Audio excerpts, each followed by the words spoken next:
কখনো কি দেখেছেন সমুদ্র বালি এবং তুষার একই সমুদ্র সৈকতে মিশেছে?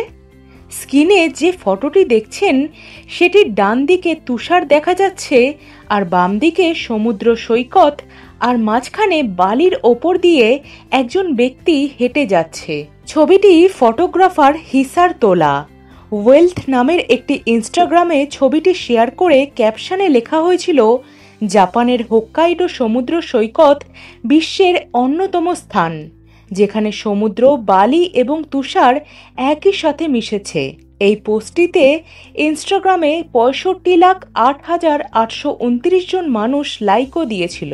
ছবিটি জাপানের সান ইন কাইগান জিও পার্কের, যা হোক্কাইডো সমুদ্র সৈকত নামেও পরিচিত, যেটিকে 2008 সালে জাপানি জিও পার্ক এবং 2010 সালে ইউনেস্কো গ্লোবাল জিও পার্ক হিসাবে ঘোষণা করা হয়েছিল।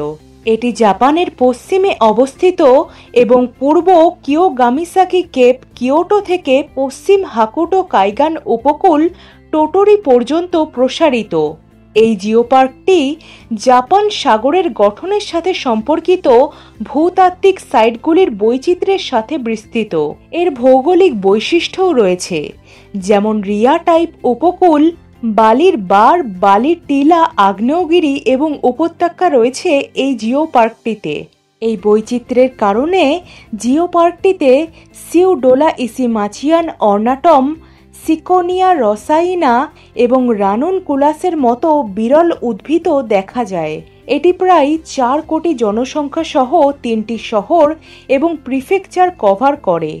যেহেতু এই অঞ্চলটি 3টি বড় ভূমিকম্পের সম্মুখীন হয়েছিল, তাই সেখানে দুর্যোগ সম্পর্কিত স্থানগুলোও রয়েছে, যেমন পুনর্গঠন ঐতিহ্যবাহী স্থান এবং ত্রুটি স্থানচ্যুতি, যা দুর্যোগ শিক্ষার উপাদান হিসাবে কাজ করে। এছাড়াও স্থানীয় উষ্ণ প্রস্রবণগুলিও দীর্ঘদিন ধরে মানুষের স্বাস্থ্যের উপকূল রিসর্ট হিসাবে কাজ করে আসছে।